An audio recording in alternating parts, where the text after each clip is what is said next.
수업 시작하도록 하겠습니다. 안녕하십니까? 시작부터 말을 꼬이고 민망해라. 자, 오늘부터 이제 총 10회에 걸쳐가지고요. 10개년 정도 추려가지고 사법시험 1차 나왔던 문제들 한번 정리해 보도록 하겠습니다.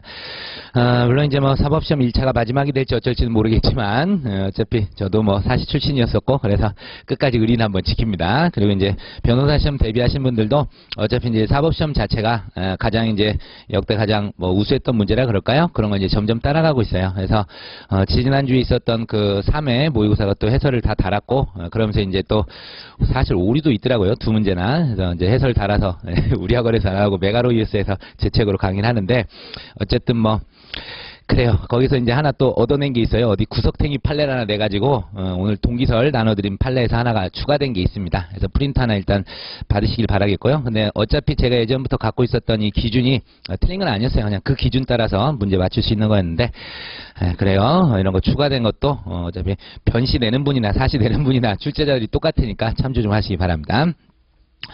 일단 2006년부터 해가지고 올해 이제 2015년 것까지 해서 할 거예요. 그래서 총 한 400문제가 되는데 도중에 이제 필요한 설명들 좀 말씀드리면서 하고 세트 메뉴 이런 거 판례들 정리한 거 말씀 좀 드리겠습니다. 자, 4페이지부터 한번 일단 보시겠습니다. 4페이지 보시면은 형법의 기능에서 2007년에 문제가 나왔었던 건데, 저도 이때 시험장에 가 있었어요. 그래서 보면서 뭔 뼈다구를 먹는 소리를 하나 해서 3번 그 기억이 나는데, 봅시다. 옳은 거. 만일 형법이 건전한 국민감정에 반하는 행위는 뭐뭐로 처벌한다. 국민감정에 반한다. 이런 것 자체가 뭐와 관련된 겁니까?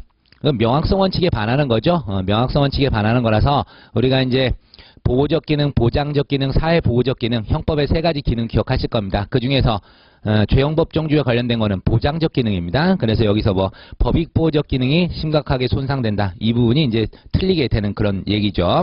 그래서 법익보호적 기능이 아니라 바로 보장적 기능과 관련된 얘기죠. 틀린 얘기고. 그 다음에 2번. 강자와 약자 간에 재판을 할 때 어느 쪽에도 기울이지 않겠다고 한 재판은 지금 생각해보면 강자 측에 기운 재판이었고, 약자 측에 조금 기울었다고 생각하면 한 재판은 지금 생각해보면 오히려 중립적이었음을 알게 되었다. 자, 결론적으로 무슨 소리예요? 계속 강자 편에서 재판을 하게 됐다는 그런 얘기죠. 그래서 미국 연방 대법관의 고백은 피고인의 인권 보장보다는 일반인 보호의 상대적 우위를 인정해야 함을 강조한 것이다 했는데, 지금 거꾸로라고요. 강자 이게 이제 일반인 쪽이고 약자 이게 피고인 쪽이잖아요. 근데 계속해서 강자 쪽에 우리가 기울여서 재판을 한 것 같다. 그렇기 때문에 피고인의 인권 보장을 해야 된다. 이런 의미였죠. 쓸데없는 고백을 해가지고. 자, 그래서 이것도 틀린 거고. 그 다음에 3번.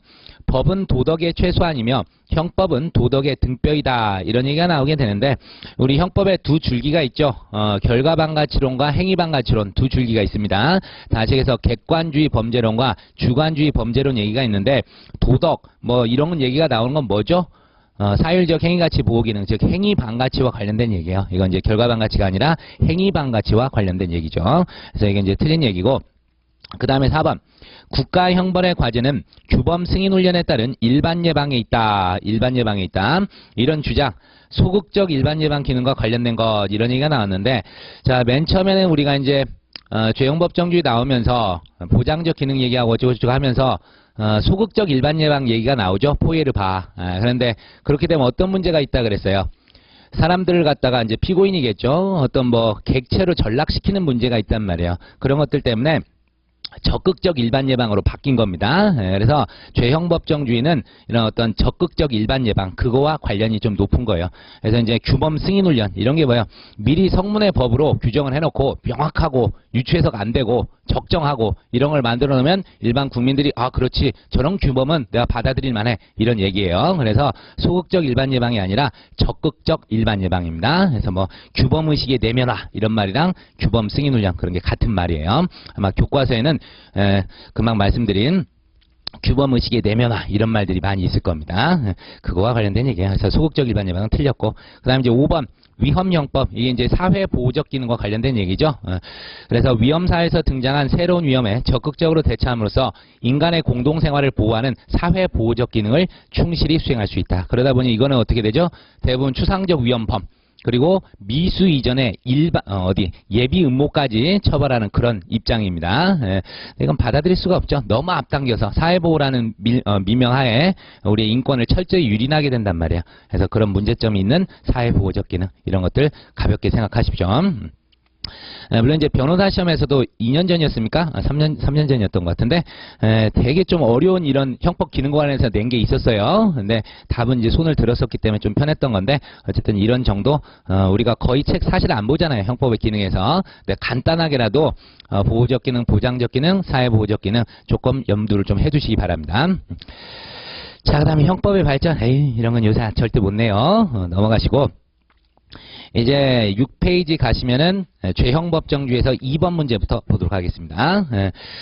쭉 이제 문제 보시면 알겠지만 근자에서는 열심히 나오는 게 소급표 금지 원칙하고 유추해석 금지 원칙 그쪽에만 이제 판례가 몽땅 쌓여 있어요. 그래서 법률주의라던가 즉 성문법주의 그 다음에 명확성 원칙, 적정성 원칙 이런 쪽은 별로 없습니다. 별로 없고 근자의 헌재가 원체 많이 정리를 해줬기 때문에 여전히 문제되는 게 각종 이제 보안 처분과 관련된 소급표 있죠. 그런 게 문제가 되고 여전히 유추해석 금지 원칙은 논의가 되고 있는 게 많이 있습니다. 그래서 여러분들 이제 그쪽 위주로 판례를 좀 보세요.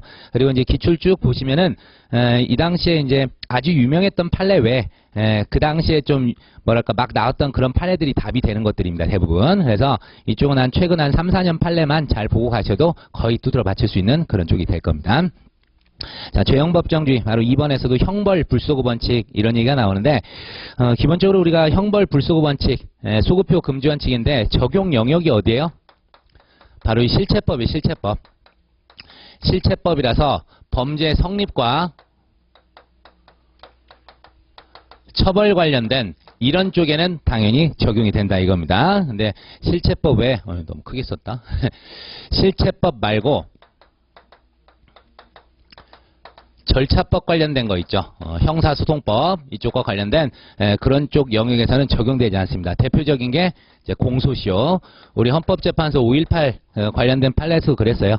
공소시효는 행위의 가벌성과 관련된 게 아니라 언제부터 어떠한 조건하에서가 아니라 얼마 동안 가능하냐 그런 거라서 애초에 형벌 불소급 원칙의 적용 영역 내에 있지 않다 그렇게 얘기를 했고 다만 이제 법치국가 원리의 파생 원칙, 신뢰보호 원칙 관련해 가지고 열심히 얘기를 했던 거예요. 그래서 절차법 이런 쪽에서는 적용되지 않고 그 다음에 이제 보안처분 있죠. 보안처분 여기 나와 있는 것처럼 범죄 성립 처벌 특히 이 처벌이 뭐와 관련된 거예요? 실체법은 형벌이잖아요. 형벌. 네, 형벌과 달리 보안처분 당연히 소급표 금지 원칙 적용되지 않습니다. 이게 원칙입니다. 근데 이제 한 3년 사이에 각종 뭐 전자감시제도 뭐 이런 것들 관련해 가지고 예외를 좀 인정한 게 있어요. 소급 금지를 한 판례들이 몇 개인데 그 판례들은 굳이 외우지 마십시오. 그거는 판례 원칙 태도가 아니라 법률 해석론이었어요. 부칙에 대해서 해석을 하고 다른 제도와의 비교를 하고 그러다 보니까 소급표를 금지하고 그런 경우 등이 있었는데 원칙적으로 여러분은 적용되지 않는다 생각하십시오. 다만 딱 하나 옛날부터 이건 뭐 고전적 문제고 잘 나오는데 가정폭력 특별법상에 사회봉사명령이 있었죠. 여기에 대해서는 우리 판례가 실질이 국민의 신체와 자유를 제하는 형벌과 유사하다 이런 얘기를 해버렸어요. 그래가지고 여기에 대해서는 소급표 금지 원칙을 적용시켰습니다. 여기에 대해서는 그래서 요거 하나 빼고 각종 보안 처분 있잖아요. 그런 것들은 적용되지 않는다 이렇게 정리를 해버리시면 되겠습니다. 일단 이렇게 좀 정리해 두시고요. 이게 이제 형벌 불소급 원칙 소급표 금지 원칙의 적용 예정 이거를 기억하십시오. 그냥 미리 얘기할까요? 유추해석 금지 원칙 얘는요 사실 뭐 소급표 금지 원칙하고 비슷한데 딱 하나 좀 주의하셔야 될 게 절차법 다시 얘기해서 형사소송법 영역 중에서 어디 조건? 소추 조건 여기에 대해서는 유추해석 금지 원칙을 적용합니다. 소급표 금지 원칙은 절차법 내에서 뭐 공소시효도 어떻게 보면 소추 조건 중에 하나입니다.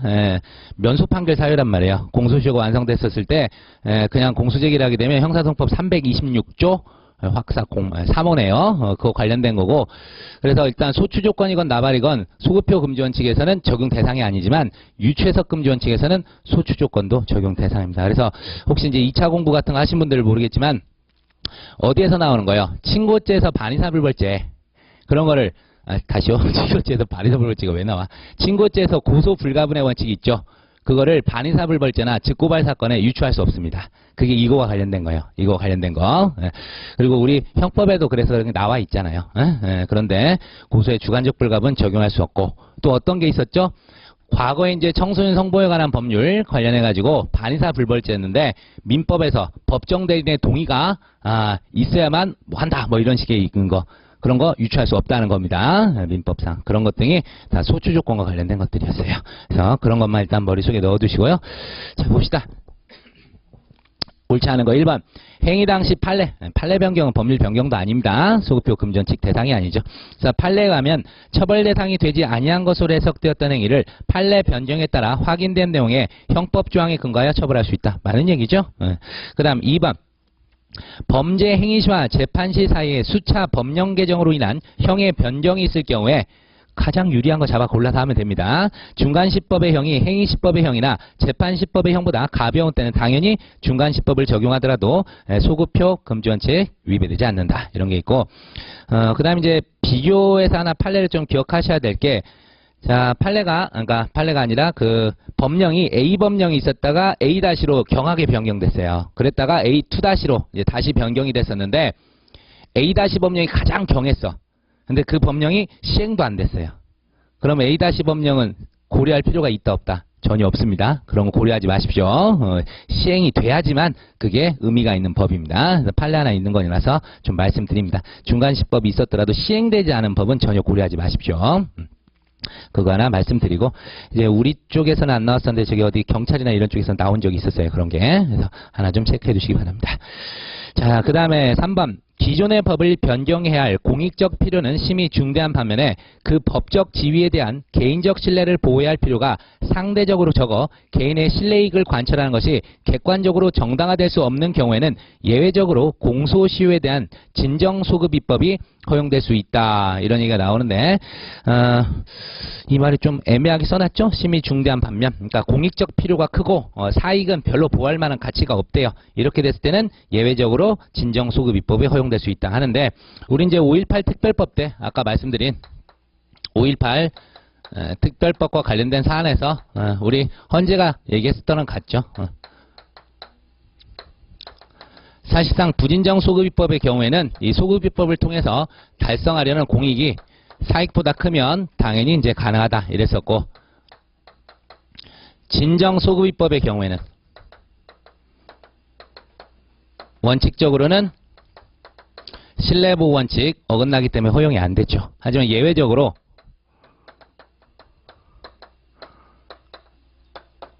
이 예불경심 사유가 있을 때 이때는 허용이 된다. 그렇게 얘기를 했었습니다. 예불경심이 뭐예요? 당연히 법률의 변경, 소급입법을 예상할 수 있었다. 그렇죠? 그래서 그 다음에 그 상황 자체가, 법적 상황 자체가 불확실했던 그런 경우. 그 다음에 뭐예요?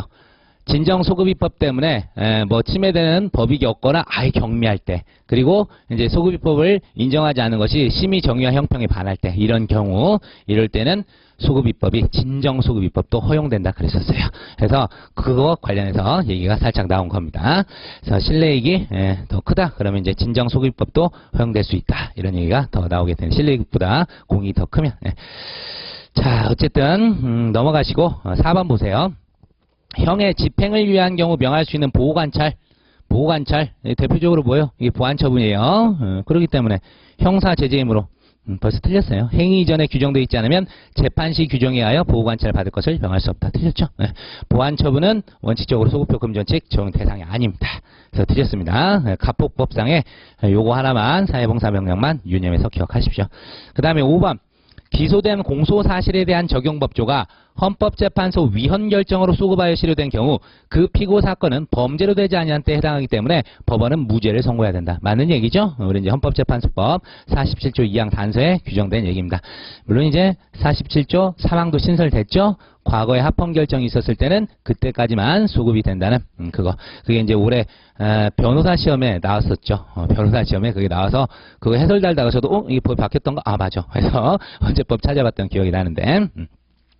자, 좀 체크하시기 바라겠고, 대신에 여기서 한번 말씀을 드리는데요. 우리가 주로 자주 나오는 게 우리 형법 1조 2항이 적용될 수 있는 사안은 그렇게 해서 물어볼 때가 있단 말이에요. 1조 2항. 1조 2항 적용될 수 있는 거. 그게 뭐가 되는 거예요? 범죄 후 재판 확정 전에 법률이 폐지되거나 경하게 변경된 경우, 주로 이제 폐지된 경우를 물어보게 되는데, 자, 헌재에서 위헌 판결 받은 것은 우리 형법 1조 2항 적용 대상입니까? 아닙니까? 갑자기 이제 이렇게 질문을 해버리면 대답이 안 나오죠? 1조 2항 적용돼서 어떻게 가죠? 법률이 폐지되면 면소 판결 사유입니다. 형사소송법 326조 1호 사유예요. 확사, 공법에서 4호 사유군요. 그렇게 되는데 여기 지금 뭐라고 돼 있어요? 헌재 위헌 받으면 무죄 선고라니까요. 1조 2항 적용사안 아닙니다. 그거 좀 주의하십시오. 1조 2항 적용사안 아니에요. 위헌 받거나 헌물 받아서 무죄 나갈 때는 그거 하나 좀 구분을 해 두시기 바랍니다. 갑자기 이제 시험 문제 그런 게 아마 기출이 아마 우리 있는데 뚝 물어보면 이렇게 당황하게 되니까 꼭 생각을 해 두시고 가시기 바랍니다. 됐어요. 넘어가시고.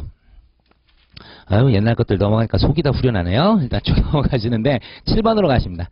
7번으로 가다 보시면, 자, 역시 소급표 관련한 뭐 이런 것들이 조금 이제 보이기 시작하는데, 7번에서 옳지 않은 거. 1번, 형법상 보호관찰 또 나왔잖아요. 소급 적용하더라도 소급표 금지원칙에 반하지 않는다. 그리고 맞고, 그 다음에 소년범에 대해서 상대적 부정경을 인정하더라도 죄형법정주에 반하지 않는다. 주소는 뭡니까? 명확성 원칙이에요. 명확성 원칙, 그것도 제재 명확성과 관련된 겁니다. 그래서 이제 교과서들의 제재 명확성에서 항상 절대적 부정경은 안 돼요. 하지만 상대적 부정경은 가능하다. 이런 얘기 기억하고, 그 다음에 3번.